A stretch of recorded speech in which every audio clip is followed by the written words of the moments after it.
We remain steadfast in our commitment in delivering local news that matters, stories that inspire, enriching the lives of Filipinos in the Philippines and across the globe. This is your GMA Regional TV, kapuso ng bawat Pilipino.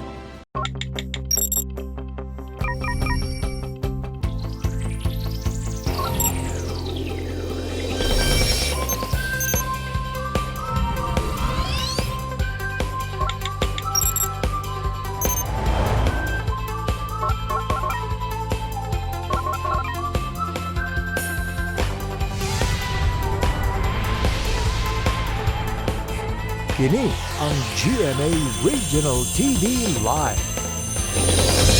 Maing buntag ka natong tanan kapuso. Welcome sa GMA Regional TV Live nga inyong makita matag Lunes hangtod sa Biyernes gikan sa alas 8 sa buntag ng hinaot mi kapuso. Nakapamahaw na mo ni ining maanindot kaayo nga kabuntagon. Maing buntag, partner Cecil. Mayong buntag, partner Nico, and mayong buntag sa ato ang mga kapuso nga anaa silang tagsa-tagsa ka mga panimay ug bisan asang suok sa Central ug Eastern Visayas. We hope and pray mga kapuso nga kamo anaa sa maayong kahimtang taliwa ning pandemya.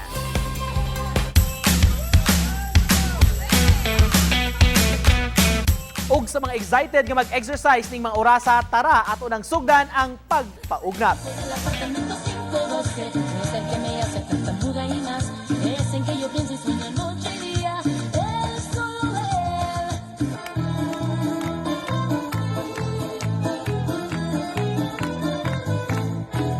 Una mattina mi sono alzato, oh vela ciao, vela ciao, vela ciao, ciao, ciao. Una mattina mi sono alzato e ho trovato l'invasor, un partigiano, portami via. Oh vela ciao, vela ciao, vela ciao, ciao, ciao. Partigiano, portami via, che mi sento di morire.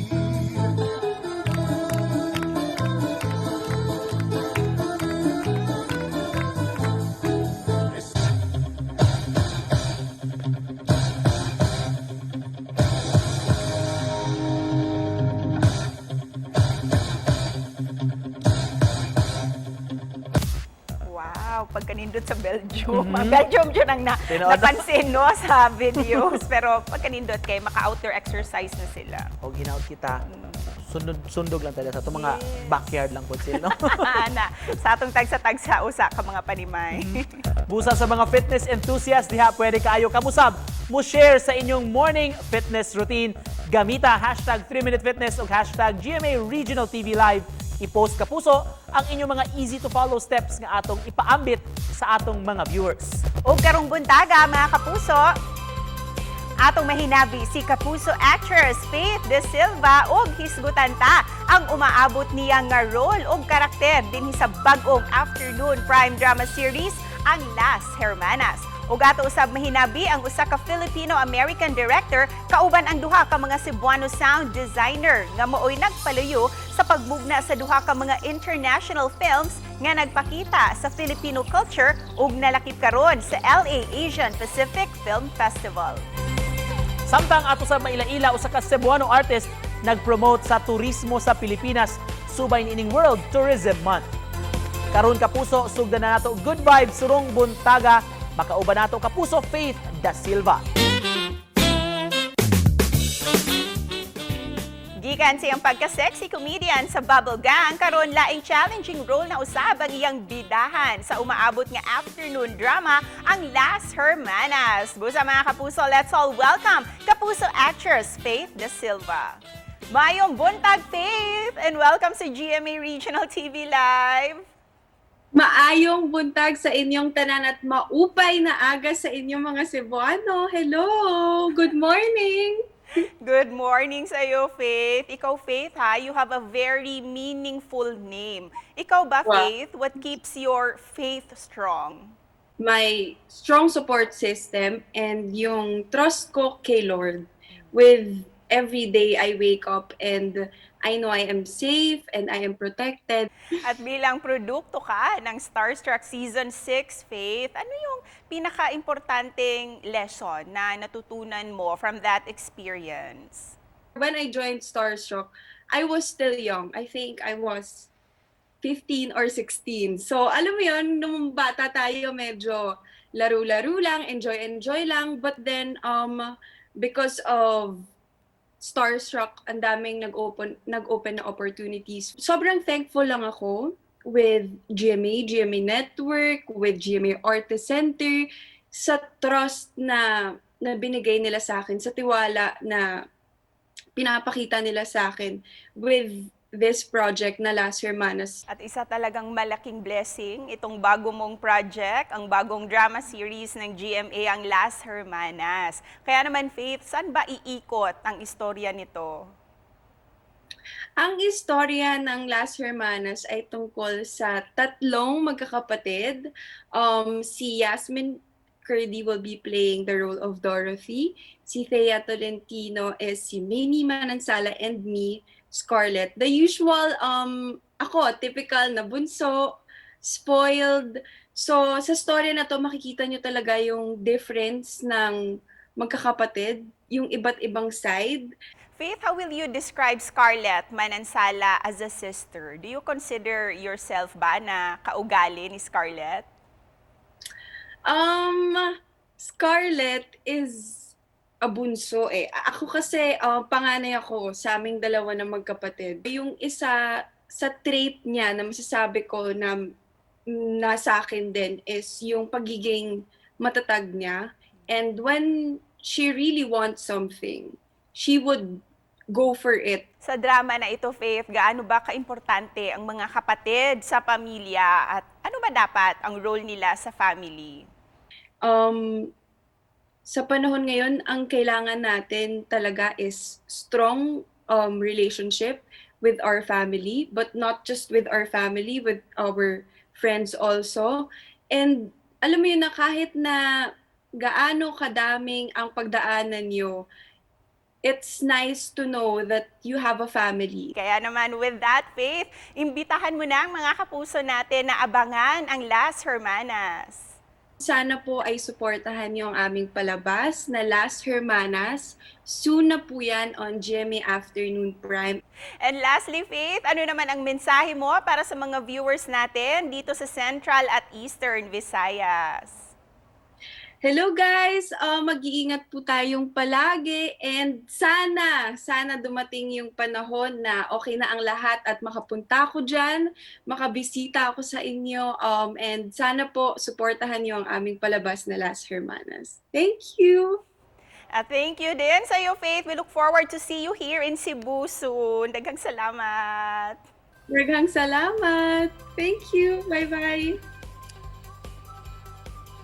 Mga kapuso, mubalik pa ang GMA Regional TV Live. Kini ang GMA Regional TV Live.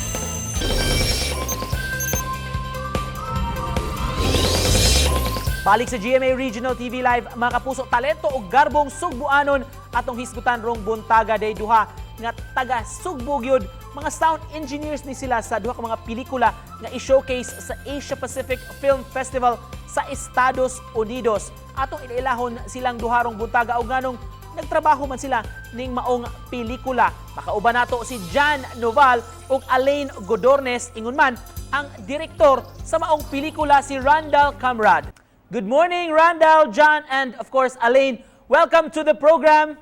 Good morning. Good morning. May buntag. Thank you for having us. May buntag. Oh. Thank you Sounds very good. much. For the benefit of our viewers, can you introduce yourselves?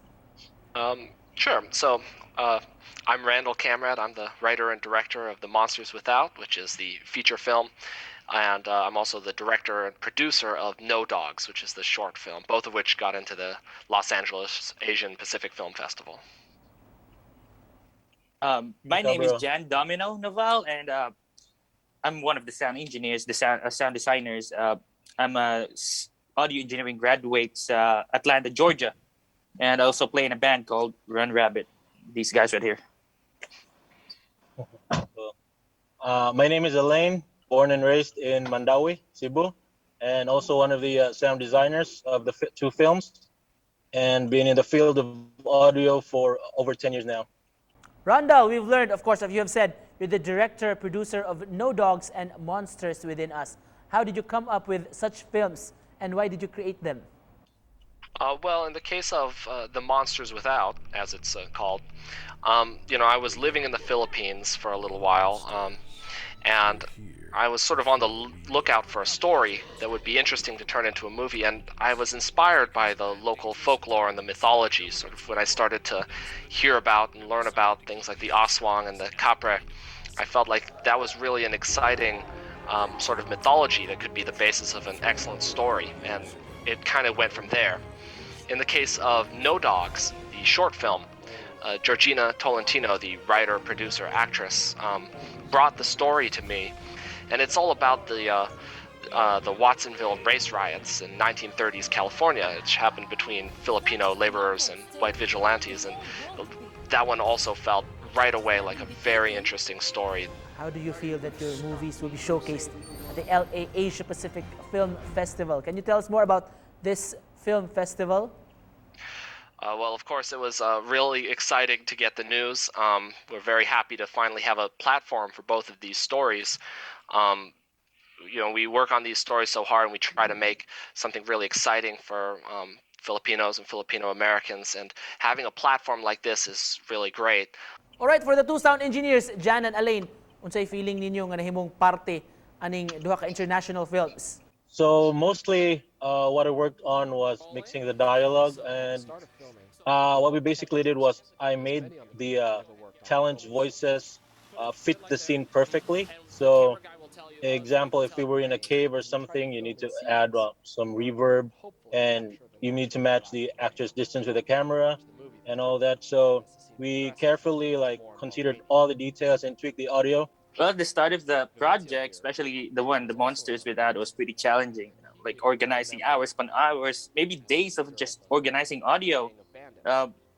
Just before you can start at the very first second of the film, the whole length of the film, which is 89 minutes. So it was a bit stressful just trying to organize it. But in the long run, when everything is good and we're starting to build momentum into doing the audio, sayo ni siya, lingaw na siya. For Jan and Elaine still, isip sound engineer, unsa man ninyo paghatag og kinabuhi sa pelikula?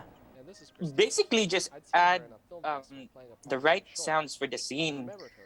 That's how we give life to the scene. Okay? Most of the time, 90% of the time when we're working with sound designing, the video is on mute. So, kintay magtan-aw mo movies, i-mute gina siya namo para mo create me og sounds. For example, naitaw galakaw on the side of the road, we need to mute that video and actually make the traffic sound. Giving the appropriate emotion for the specific scene, for me, that's what's most important. A good movie is the most touching emotionally, and that's how you can make it really stand out. Direct Randall, why is it important to showcase Filipino culture around the world? Firstly, I'm being Filipino American, and my mother is from the town of Almeria. I wanted that to be a big part of the movie, the Filipino culture, and I wanted to really emphasize that. And aside from that, even The Monsters Without is completely filmed in the Philippines, and we didn't want that to be just the setting. We wanted it to be the purpose of the movie, the soul of the movie. We wanted to showcase the culture. We wanted to showcase the skills of Filipino talent. Finally, coming from you three, may we ask for your message to our viewers this morning? Watch the film. Yeah, if there, I have a couple messages, I guess, and you can take whichever. But to independent artists of all types, be tenacious, never give up. This film was shot for 4 years ago, and it's only through hard work from the whole team, and especially Jan and Al, that we were able to push it through and get it done and get it into a film festival. Thank you so much for joining us this morning. Pagpaambis ng talento mga kapuso, mga nagpaluyo ni sila sa duha ka mga films kay showcase sa Hollywood si Direk Randall, o of course ilang mga sound engineers, mga Sugbuanon, si Jan o si Elaine. Thank you for joining us. much. Thank you. Salamat. Thank you, ma'am. Salamat. Thank you. Salamat. Ubalik pa mi kapuso, tutok lang. Kini ang GMA Regional TV Live.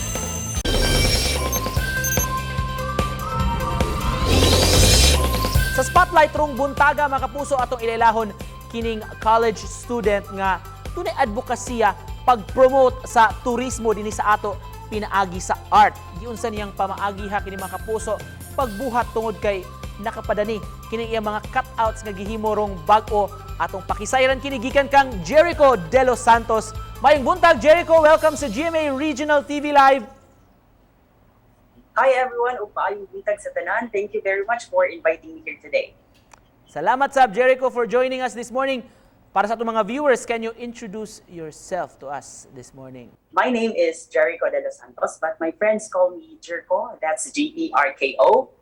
I am 21 years old and a tourism student from Cebu Technological University. I am a working student and at the same time a self-taught artist. Kang kinsa maning ideya ni imong mga cutouts o giunsa man yung pagbuhat? Our tourism establishments are struggling and we all know naman nga tourism is plays a big role sa ato economy, and through this I feel I promoted tourism even though limited pa atong operations sa atong mga tourism agencies and establishments today. So I started doing this kind of art since 2018. I remember I posted something on Facebook before and wa ko nag-expect na moabot siya og 37,000 shares.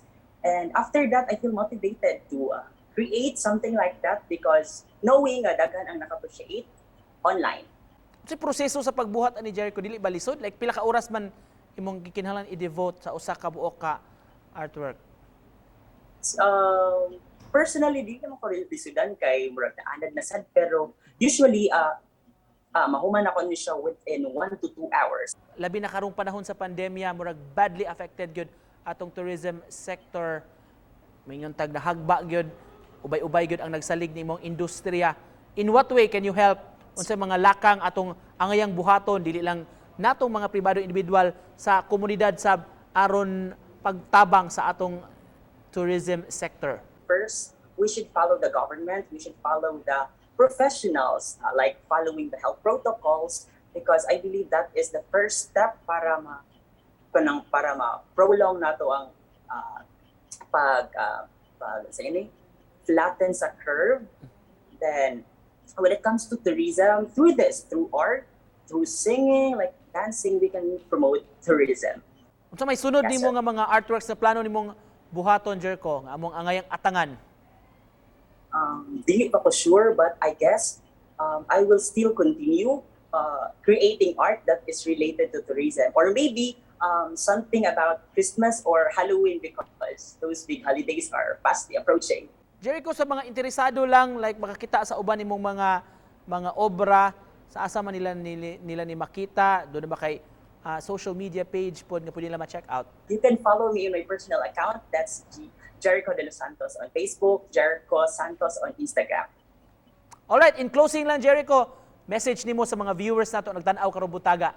Hope magstay ta nga Pasko and healthy and safe, and as much as possible di kaya nato ang pagawas-gawas. Unnecessary nga pagawas-gawas. And that's it. Thank you very much, guys. Alright, with that, magpasalamat mi Jericho for joining us og pagpaambit sa imong talento sa atong mga kapuso nga nagtan-aw karon gikan sa Daan Bantayan, Cebu mga kapuso. Apan taga-upo ni siya si Jericho de los Santos. Salamat, Jericho! Daghang salamat kayo, sir. O kanyang tanan.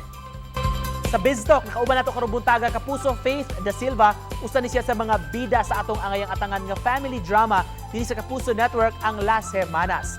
Nakauban sab nato mga nagpaluyo ning duha ka mga films nga i-showcase sa usa ka film festival sa Hollywood, si Jan Noval, Alain Godornes ug Randall Camrad. Ang kining duha, si Jan ug si Alain, puro sila mga Subuanon ng mga sound engineers nga nitrabaho sa maong pelikula. Og sa katapusan, na ila-ila nato ang artist ug estudyante si Jericho de los Santos ug ang iyang tinguha advokasya niya pag-promote sa turismo din sa Subo pinaagi sa iyang mga artworks.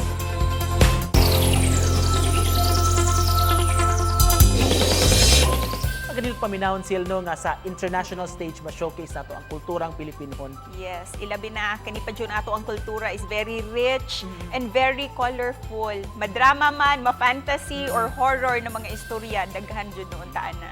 Proud ta of course sa talent sa mga Cebuanos o sa mga Pinoy sil.